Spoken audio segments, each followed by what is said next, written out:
El viento gélido azotaba a Jonas a 8.400 metros de altura, en la zona de la muerte. Cada respiro rasgaba sus pulmones como una navaja. A solo 100 metros, la meta suprema lo esperaba, la cima, pero Jonas no podía avanzar.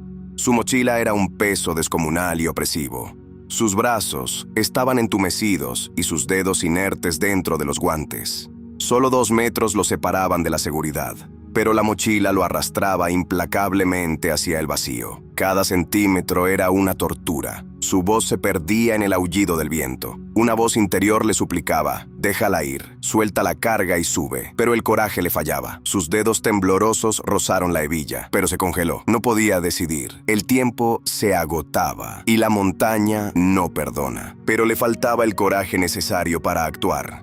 Sus dedos, entumecidos por el frío, rozaban la hebilla de la mochila, pero se quedó allí, petrificado en ese instante eterno. Dentro de esa carga habitaba una fortuna, lingote tras lingote de oro puro, brillante e incalculable.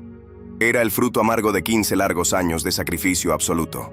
Cada pieza dorada representaba un ascenso, un diploma, una voz del pasado que repetía sin cesar: bien hecho, Jonas. Eres el mejor en lo que haces.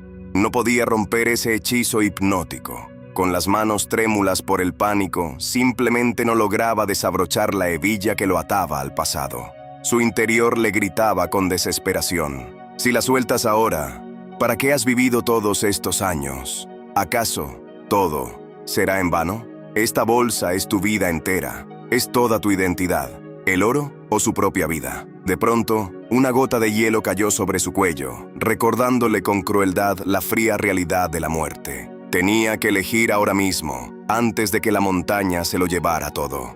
Ya no quedaba tiempo para dudar.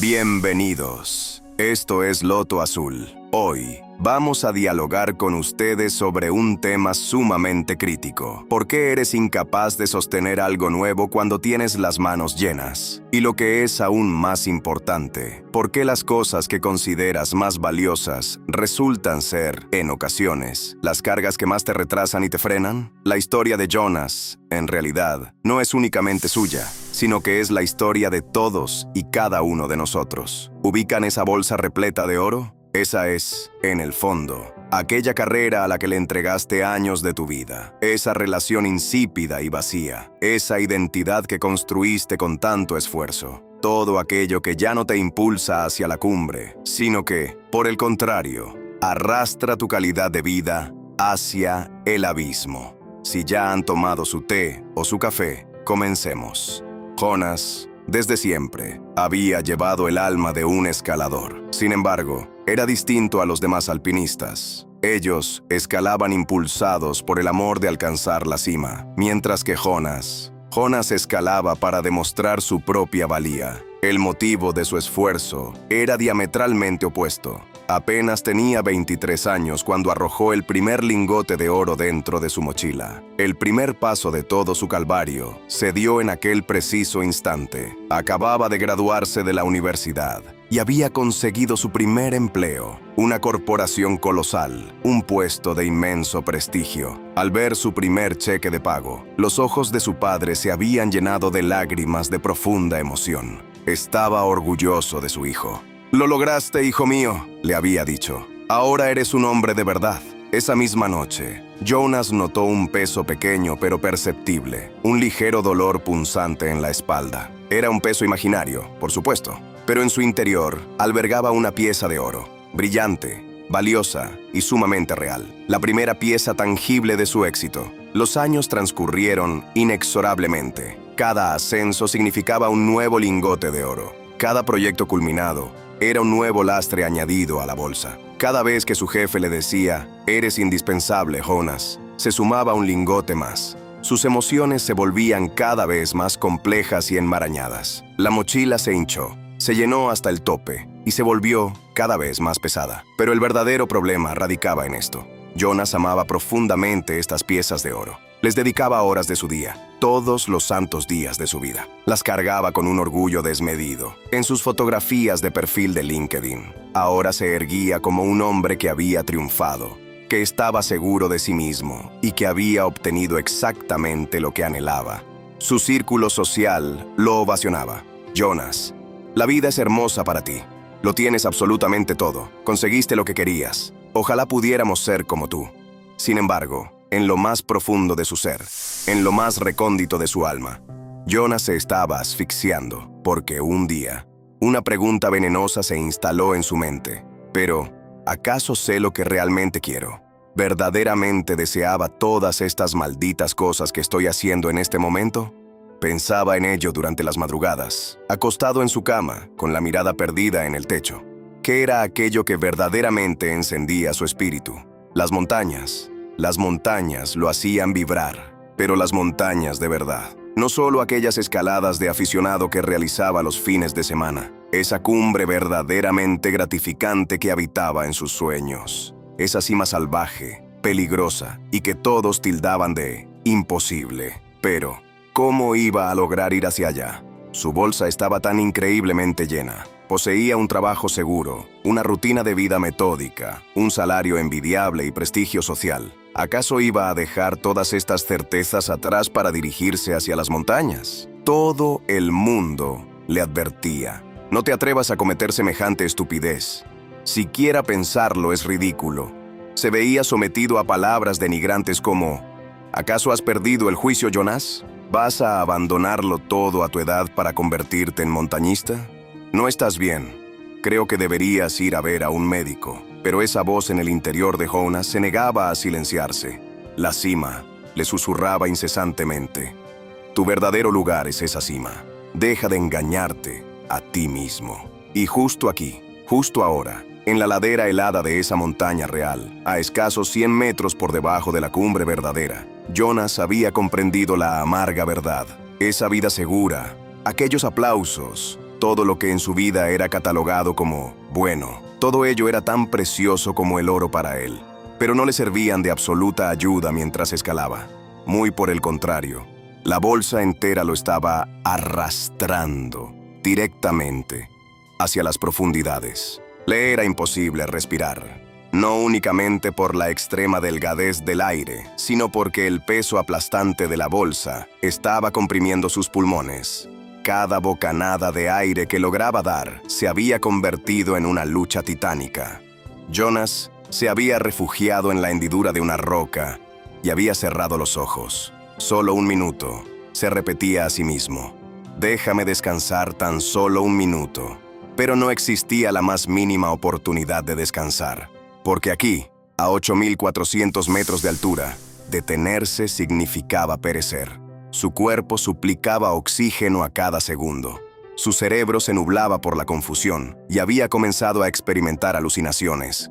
Cuando logró abrir los ojos con un esfuerzo sobrehumano, vio a alguien a su lado y fue incapaz de dar crédito a su mirada. Marcus, su viejo mentor. Marcus, aquel viejo lobo que había perdido la vida en la montaña hacía 3 años. Jonas no podía creer lo que contemplaba y creyó que era producto de su delirio, pero él estaba justo ahí, en ese instante, sentado junto a Jonás y esbozando una sonrisa. «Hola, muchacho», pronunciaba el fantasma de Marcus. Su voz llegó resonando a través del aullido furioso del viento. «Así que, ¿todavía sigues cargando esa bolsa?» Los ojos de Jonas se llenaron de lágrimas. Ni siquiera podía permitirse el lujo de llorar. Sus lágrimas se congelaban sobre sus mejillas al instante. Estaba a punto de desmayarse del más puro asombro.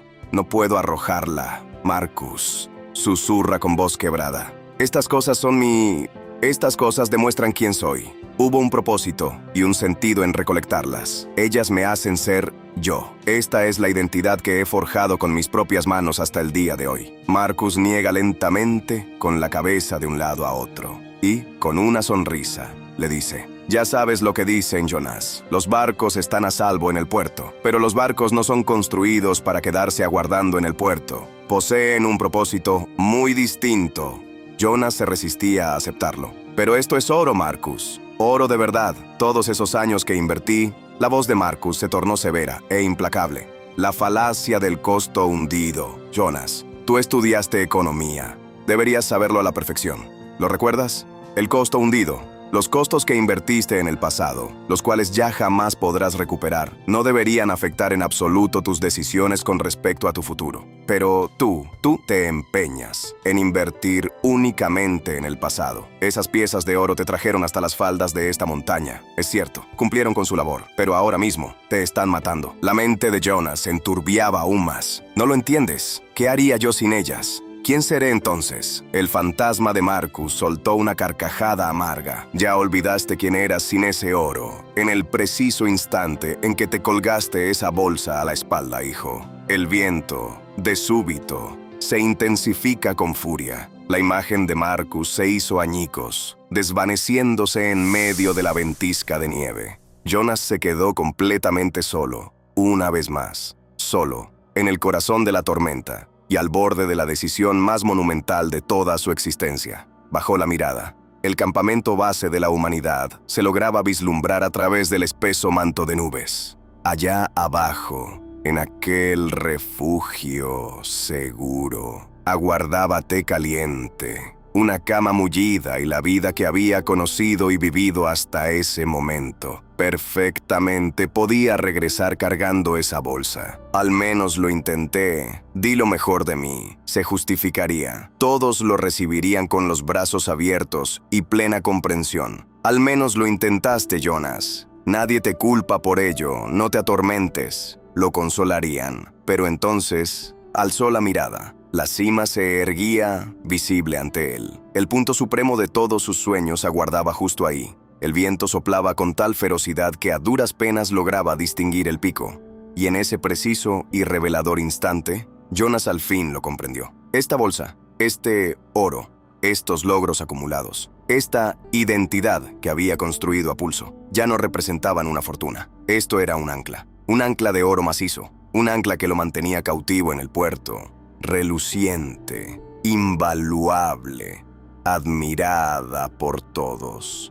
Pero un ancla que lo había esclavizado por completo. Sus manos se dirigieron, lenta y decididamente, hacia la hebilla de la mochila. Sí, y para poder salvar mi vida actual, he tenido que dejarlos ir. La bolsa se había resbalado por completo de su espalda, y por un instante efímero quedó suspendida en el aire, como si el tiempo mismo se hubiese congelado. Jonas había clavado su mirada fijamente en esa mochila. Sus 15 años de existencia yacían dentro de ese saco. 15 años de bien hecho, de lo lograste, de estamos orgullosos de ti. Ahora daban volteretas de cabeza, hacia abajo, aún más hacia el fondo. Se deslizaba alejándose por la inmaculada ladera nevada de la montaña colosal. Los lingotes de oro se esparcían fuera de la bolsa. Caían dando tumbos hacia el abismo oscuro, destellando como una lluvia dorada en la inmensidad. Cada lingote arrastraba tras de sí un recuerdo imborrable. Ascensos, proyectos, ovaciones, éxitos rotundos, todos se marchaban, uno por uno. Mientras Jonas observaba la escena, sus lágrimas habían dejado de fluir. Estaba sonriendo. De repente, de una manera totalmente inesperada, había comenzado a experimentar algo que jamás anticipó. Era alivio, un alivio infinito. Su espalda se sentía increíblemente ligera, como si le hubieran brotado alas. Podía levantar sus brazos, podía respirar profundamente, podía moverse. Era libre y por primera vez en su vida lograba sentir esto con una absoluta y cristalina facilidad. No podía dar crédito a lo rápido que escalaba sin la presencia de la bolsa. Su cuerpo era ligero, como la pluma de un ave. Su mente estaba tan clara como el cristal. Media hora más tarde, Jonas prácticamente había alcanzado la cumbre. Un agarre más, un paso más, y Jonas estaba en la cima, completamente solo en la primera línea del paisaje más majestuoso, desde el pico más elevado del mundo entero. Completamente solo, desprovisto de su oro, pero vivo, y vivo sintiendo la paz inmensa de la vida calando sus mismos huesos con cada aliento que tomaba, y libre. El viento acariciaba sus cabellos suavemente, y el sol calentaba su rostro curtido. Y justo ahí, en la majestuosidad de la cima, Jonas tuvo una revelación. No había perdido aquel oro. En realidad, acababa de ganarse el oro verdadero, en ese preciso instante. Ahora, deseo apartarme un instante de la conmovedora historia del querido Jonas y conversar un poco acerca de nuestras propias vidas, porque esa pesada bolsa de Jonas no era un simple recurso metafórico. Sin excepción alguna, todos nosotros llevamos esa misma bolsa cargada a nuestras espaldas. Especialmente en el sistema de este nuevo mundo, el peso de dicha bolsa se ha vuelto aún más insufrible y aplastante. En el campo de la psicología, a este fenómeno se le denomina la falacia del costo hundido. Y este resulta ser uno de nuestros errores cognitivos más comunes como seres humanos. El mecanismo opera de la siguiente manera. Cuando inviertes tiempo, dinero o esfuerzo en algo determinado, tu cerebro te dicta esto. He invertido todo esto. Si renuncio ahora, volveré al punto de partida y absolutamente todo habrá sido en vano. Pero he aquí exactamente donde se origina el problema. Las cosas que invertiste en el pasado ya se han esfumado. Esos 5 años que le entregaste a esa relación que ya caducó no regresarán.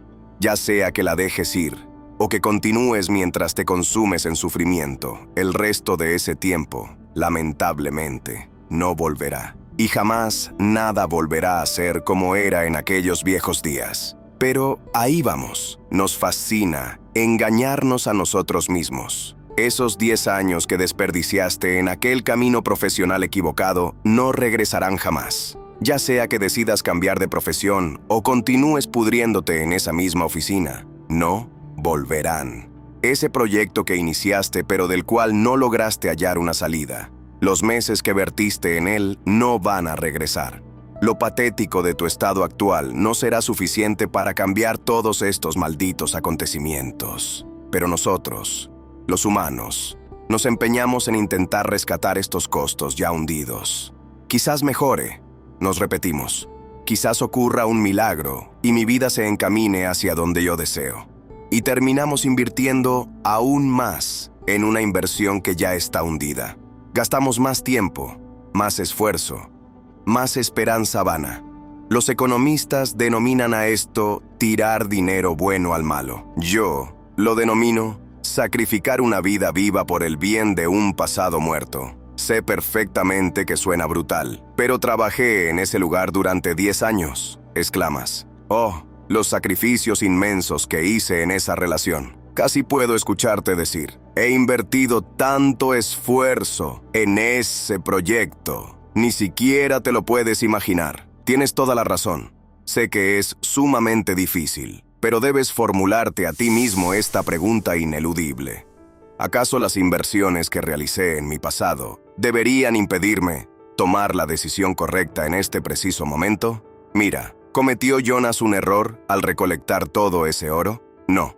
Ese oro le sirvió de gran utilidad durante un período determinado de su vida. Le proveyó un empleo excelente, buenos ingresos, seguridad y una vida perfectamente ordenada. Pero luego, Jonas evolucionó y cambió. Sus sueños se transformaron. Sus metas mutaron, y aquellas cosas que antes eran buenas, ahora obstaculizaban el sendero que lo conducía hacia lo verdaderamente grandioso. El célebre pensador del mundo de la gestión, Jim Collins, afirma: lo bueno es el enemigo de lo grandioso, porque dejar ir lo bueno resulta muchísimo más complejo y doloroso que soltar lo malo. Lo malo de por sí ya te causa dolor, así que huyes de ello. Pero lo bueno, te anestesia por completo y te roba las ganas de tomar las riendas y actuar. Te hace quedarte estancado pisando el mismo terreno. Te retiene y te aleja de tu verdadero potencial absoluto. Ese trabajo promedio, pero que te brinda estabilidad.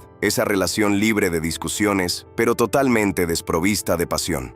Ese entorno sumamente cómodo, pero que a la vez atrofia tu crecimiento. Estas cosas no son malas, son buenas. Y esa es la razón exacta por la que resulta tan sumamente difícil dejarlas ir. Y la parte más crucial de toda esta cuestión es que, sin importar lo malo que haya sido, nos es imposible alterar nuestro pasado. Pero recuerda siempre esto: el mejor momento para plantar un árbol fue hace 10 años. El segundo mejor momento es hoy mismo. Ahora deseo formularte una pregunta. Reflexiona sobre ello en silencio, con total honestidad, en lo más recóndito de tu ser. ¿Cuál es tu propia mochila de oro? ¿Qué es esa cosa valiosa y buena que te impide avanzar hacia el lugar donde realmente necesitas estar? Tal vez sea un empleo, tal vez sea una institución académica, un trabajo prestigioso, excelentemente remunerado y seguro que despierta la admiración de todos a tu alrededor. Pero te despiertas cada mañana suspirando, ¿otra vez? Y arrastras los pies a la fuerza únicamente porque te ves en la obligación de hacerlo. Tal vez sea una relación amorosa. No es mala en absoluto. No hay peleas, no hay dramas escandalosos, pero tampoco existe rastro alguno de pasión. No existe una conexión profunda y verdadera. Es como ingerir un plato de comida sin una pizca de sal. Simplemente pura costumbre. Tal vez sea una identidad construida, una etiqueta que has abrazado fervientemente durante años, diciéndote a ti mismo, yo soy alguien así. Pero ahora resulta que esa identidad te queda demasiado ajustada y no te permite ni respirar. Y aún así, eres incapaz de quitártela de encima, porque ignoras por completo en quién te convertirás sin ella. El futuro se presenta plagado de incertidumbres y tu posición actual es sumamente reconfortante. Tal vez sea un patrón de pensamiento, una creencia arraigada. Así es, como yo soy. Yo no sirvo para ser emprendedor. No soy digno de recibir amor. Estos pensamientos se apilan en el interior de tu mente, igual que sólidos lingotes de oro. Aparentan protegerte del exterior, pero en la dura realidad te están arrastrando hacia el abismo. Sé de sobra lo desgarrador que es renunciar a algo, porque renunciar es, en cierto modo, una forma de morir. Es presenciar la muerte de tu antiguo yo, pero la verdad ineludible es esta. Tú no eres lo que reside dentro de esa bolsa. Tú no eres ese oro inerte. Tú eres el escalador majestuoso que carga con ese oro. Y un escalador maestro sabe a la perfección que, en ocasiones, para poder sobrevivir y alcanzar la cumbre gloriosa, es imprescindible dejar caer la carga. Esfuérzate por sacar a la luz tu propio y verdadero ser. Ten la absoluta certeza de que valdrá la pena. Seth Godin dice, los ganadores renuncian en el momento indicado. Renunciar no es debilidad, es una estrategia. Al soltar el peso del pasado, tus manos quedan libres para el futuro. Haz este ejercicio. En una hoja, traza una línea. A la izquierda, mi mochila de oro. A la derecha, mi cumbre. Anota qué mantienes en tu vida solo por miedo. Si lo de la izquierda te impide alcanzar la derecha, es hora de soltar la hebilla. Sé que da miedo. Sentirás que caes, pero en realidad vas a volar. Ese peso no eras tú, eran cadenas en tus alas. Mira a Jonas. Hoy es guía de montaña. Tiene menos dinero, pero una paz inmensa. Él vive por las cimas, no por el oro. ¿Vives para una carga que te encadena o para una vida libre? Recuerda, con las manos llenas, no puedes sostener nada nuevo. En Loto Azul, estamos contigo. Esta semana, ten el coraje de soltar. Naciste para volar. Nos vemos la próxima semana.